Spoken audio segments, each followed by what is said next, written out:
आप लोग देख रहे हैं बाहुआ एक्सप्रेस और बाहुआ एक्सप्रेस की टीम का हमेशा से प्रयास रहा है कि तमाम खबरें आप तक समय समय पर पहुंचाई जाएं। कोविड-19 की महामारी से पूरा देश परिचित है और इसकी गंभीरता से कितने लोग ले रहे हैं, कितने अभी भी लापरवाही बरत रहे हैं। इसके जीती जाती एग्जाम्पल्स है। जब 24 घंटे का आंकड़ा देखा जाता है तो आंकड़ा अब वो समय आ गया है जब देश भर में 40,000 भी टच कर रहा है पॉजिटिव केसेस का। कोविड-19 के दौरान कोरोना वॉरियर्स अपनी ड्यूटीज लगातार निभाते नजर आ रहे हैं और वहीं एक दायित्व आम जनता का भी बनता है कि डिपार्टमेंट के साथ कंधे से कंधा मिलाकर चलें। इस समय हम मौजूद हैं सांबा में और हमारे साथ बात करने के लिए एसएसपी सांबा शक्ति पाठक जी मौजूद हैं। सर, आपका बहुत बहुत स्वागत है हमारे चैनल में। सर, कोविड-19 के लिए कोई तैयार नहीं था, ना देश और ना ही कोई भी डिपार्टमेंट, चाहे वो मीडिया हो, डॉक्टर्स हो, जम्मू कश्मीर पुलिस की बात करें। ये पिछले 3-4 महीने अगर बात करें सांबा के पॉइंट ऑफ व्यू से, किस तरह के गुजरे और ख़ास करके जो आपकी टीम है पूरी, उनमें एनर्जी लेवल, क्योंकि वो जब भी देखा 24/7 ड्यूटीज़ निभा रहे हैं। कैसे पिछले 3-4 महीने के समय निकला ड्यूरिंग लॉकडाउन या अब अनलॉक 2.0 चल रहा है, और कैसा आपको वापस फीडबैक मिला यहाँ के लोगों से भी? कोविड-19 के लिए सिर्फ जम्मू कश्मीर ही नहीं, मेरे को लगता है कोई भी तैयार नहीं था।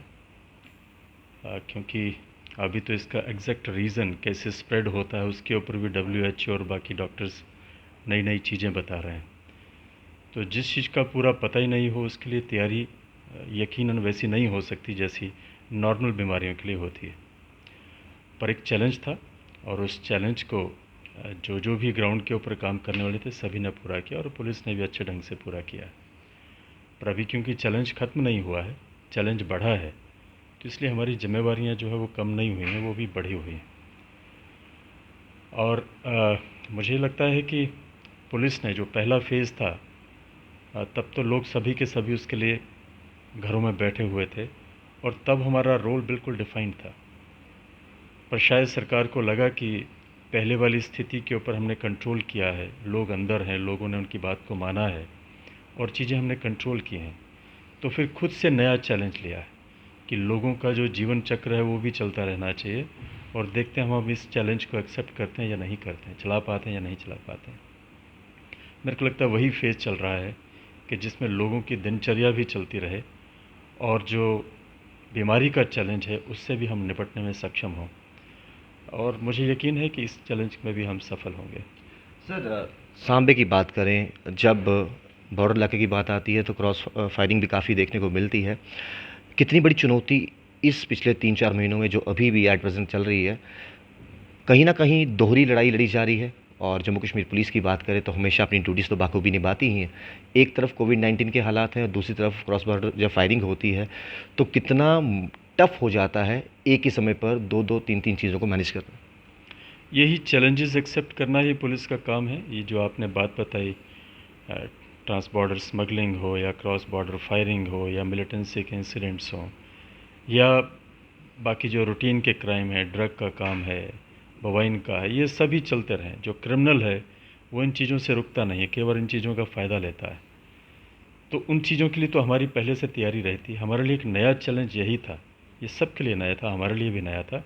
इसके लिए हमने एक स्पेशल तैयारी की थी।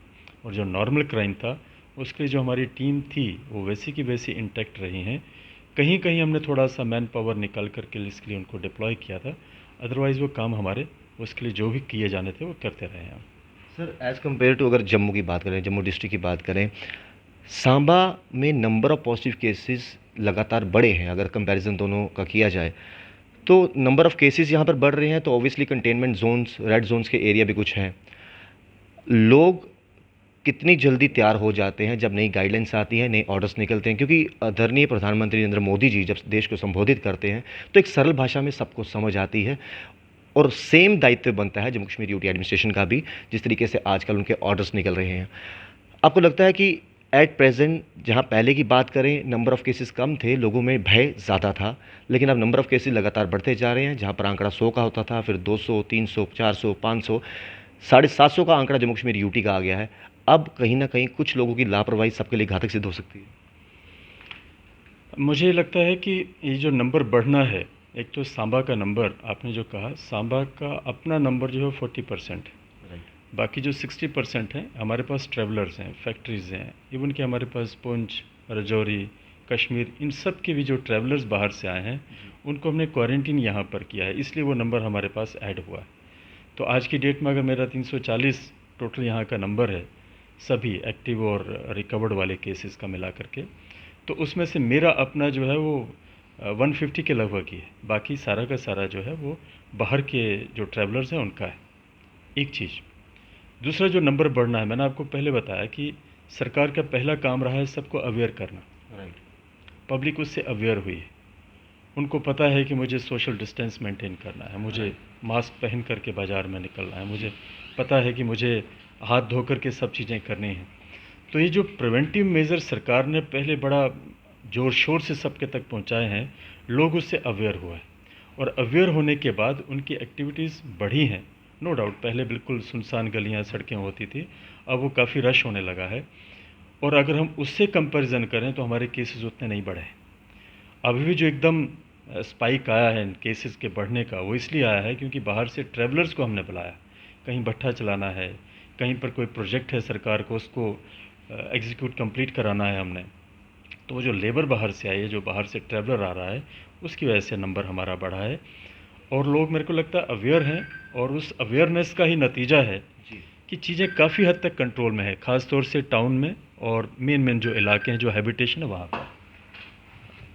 एक चीज़ सर आपसे और जानना चाहेंगे कि नंबर ऑफ पॉजिटिव केसेस की हमने बात कर ली, किस वजह से बढ़ी है। शायद आपको लगता है ये भी एक साइकोलॉजिकल तौर पर आम जनता जो है राहत ले रही होगी। देखिए जो केसेस आ रहे हैं वो बाहर के हैं, ट्रैवलर्स ज़्यादा हैं, उस वजह से भी थोड़े से निश्चिंत नज़र आ रहे हैं, क्योंकि गाइडलाइंस कहती हैं कि 10 साल से छोटा बच्चा बाहर नहीं आएगा, 55 साल से ऊपर बुजुर्ग बाहर नहीं आएगा। और लगातार ऐसा देखने को मिला है, ना सिर्फ सांबे की बात करूँ, मैं जम्मू की भी बात करूँगा, बाकी कठुआ की भी बात करूँगा, कि कहीं ना कहीं बड़े जागरूक तो हैं हमें क्या करना है क्या नहीं करना, लेकिन खुद उस चीज़ को मानने को तैयार नहीं। बहुत बार देखा गया है, अब तो चलान भी, अगर थूकने का भी 500 रुपये चलान है, और अगर मास्क नहीं पहनोगे जो मैंडेटरी है उसका भी चलान है। ये तमाम चीज़ें लोग जानते हुए भी जब ड्राइविंग भी करते हैं, नाके पे रोका जाता है, तुमसे पूछा जाता है मास्क क्यों नहीं पहना हुआ, तो कहते हैं जेब में है, डालने वालों, तो ये एक्सक्यूज़ रहते हैं। तो उन कुछ व्यक्तियों की वजह से, उनकी सोच की वजह से कितना बड़ा खतरा जो दिन प्रतिदिन बढ़ते जा रहा है, और उन लोगों का क्या कसूर जो पूरे प्रिकॉशंस ले रहे हैं, एसओपीज़ का पालन कर रहे हैं, लेकिन कहीं ना कहीं कुछ व्यक्तियों की गलती की वजह से खामियाजा उनको भी भुगतना पड़ रहा है। ठीक बात है, समाज में सभी तरह के लोग हैं, जिम्मेवार लोग भी हैं, गैर जिम्मेदाराना लोग भी हैं। और जो ऐसे गैर जिम्मेदाराना, हमारी कोशिश रहती है पहले उनको बताया जाए, उनको वार्न किया जाए, और उसके बावजूद भी अगर वो नहीं मानते हैं तो फिर लीगल जो कार्रवाई की जाती है वो की भी जाती है। जो आम नागरिक है, जो समझदार है, इन चीज़ों को जानता है, मैं समझता हूँ कि काफ़ी लोग बाहर नहीं निकल रहे हैं, बच्चे नहीं निकल रहे हैं, बुज़ुर्ग नहीं निकल रहे हैं। पर कहीं कहीं जैसे मेरे पास अभी थोड़ी देर पहले एक विडो आई, अब उसका छोटा बच्चा है, विडो भी है, एज भी कम है, और उसको बच्चे को कहीं छोड़ा नहीं जा सकता, तो उसको लेकर के वो चली शिकायत करने के लिए। तो ऐसे कहीं इक्का दुक्का केसेस हैं जो कि निकले भी हैं। अब ऐसों के खिलाफ मैं अगर लीगल कार्रवाई करूं तो वो भी एक इनह्यूमन सा एक्ट हो जाता है। जी। पर जब हम समाज में इस तरह की टोटल मूवमेंट देखते हैं तो मुझे लगता है कि पब्लिक कहीं ना कहीं अवेयर है और चीज़ों को ठीक से चला रही है। पर जो कोई वायलेटर्स ऐसे हैं जो जानबूझ के कर रहे हैं, वो भी हमारे नोटिस में हैं, और उनके ऊपर हम लीगल कार्रवाई भी कर रहे हैं। सर आपका ज़रा समय नहीं लेंगे, जाते जाते दर्शक ये तमाम जानना चाहते हैं, क्या मैसेज रहेगा आपकी तरफ से एक पहला अपनी पुलिस डिपार्टमेंट के लिए, ताकि उनका जोश वैसे ही बना रहे जैसे अपनी ड्यूटी से अभी तक निभाते आ रहे हैं, और तमाम उन लोगों के लिए जो जानते सब कुछ हैं लेकिन जानकर भी अनजान बनते हैं। पुलिस मेरे को लगता है जितना ज़्यादा चैलेंज आता है उतना अच्छा परफॉर्म करना जानती है, और सांबा पुलिस ने भी उस स्थिति को, जो बहुत बड़ा चैलेंज था, उसमें अपने आप को पूरा ढंग से साबित किया है। और हमारे जवान आइंदा से भी ऐसा ही करता रहेंगे, इसका मुझे पूरा भरोसा है। हाँ, पब्लिक से, आम लोगों से जो मेरी दरख्वास्त रहेगी वो ये कि सरकार की जो भी गाइडलाइंस हैं वो आप सबके भले के लिए हैं। इसमें अगर किसी के रोज़गार में 2 पैसे कम आते हैं, किसी को खाने के लिए एक रोटी कम होती है, तो कृपया उसको सहन करिए, क्योंकि वो सिर्फ़ इसलिए है कि आप लंबे समय तक भरपूर खाना खाता रहें, अच्छी सी कमाई कर सकें, अपने परिवार का ध्यान रख सकें। ये सब इन चीज़ों के लिए गाइडलाइंस बनाई गई हैं।